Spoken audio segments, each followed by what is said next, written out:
নমস্কার বন্ধুরা, কালকে কিছু বিশেষ কারণের জন্য লাঞ্চ মেনুর ভিডিও দিতে পারিনি। তো আজকে আবার নিয়ে চলে এসেছি লাঞ্চ মেনুর ভিডিও আপনাদের জন্য। চলুন দেখে নিই এক এক করে কি কি লাঞ্চে আছে। তার আগে বলে দিই, টিফিনে হয়েছিল রুটি, তার সাথে সবজি, অনেকটাই সবজি হয়েছে এখানে। এই সবজিটা হয়েছে পেঁপে, আলু, বিনস দিয়ে তৈরি করা নিরামিষ সবজি একটা। আর এখানে বাচ্চাদের জন্য ওরাও টিফিনে খেয়েছে ডিম সেদ্ধ, গোবিন্দভোগ চালের খিচুড়ি।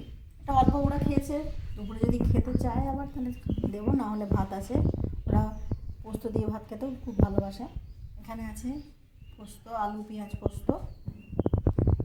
এখানে ডাল আছে, মুসুর ডাল, ধনেপাতা পেঁয়াজ ফোড়ন দিয়ে করা। এখানে ডিম আছে। আচ্ছা, এখানে আরেকটা জিনিস আছে, এটা মাছ তো প্রায় দিনই আমাদের খাওয়া হয়, তো মাছের তেলটা ছিল, সেই তেলটা ভাজা এখানে। আমি খেতে খুব ভালোবাসি, আমার হাজব্যান্ড খুব একটা পছন্দ করে না যদিও, তো আমি খেতে খুব ভালোবাসি। তো এই মাছের তেলটা আছে, এটা অনেকটাই, এটা পেঁয়াজ দিয়ে ভাজা হয়েছে, পেঁয়াজ কাঁচা লঙ্কা দিয়ে ভাজা হয়েছে। আচ্ছা, এখানে আছে বড়া, পোস্তর বড়া।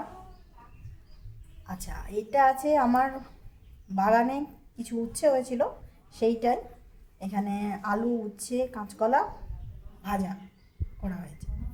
আর আছে ভাত। তো আজকে এই পর্যন্তই। আপনাদের সাথে আবার কালকে দেখা হচ্ছে। কালকে আবার নতুন মেনু নিয়ে আপনাদের সামনে উপস্থিত হব। নমস্কার।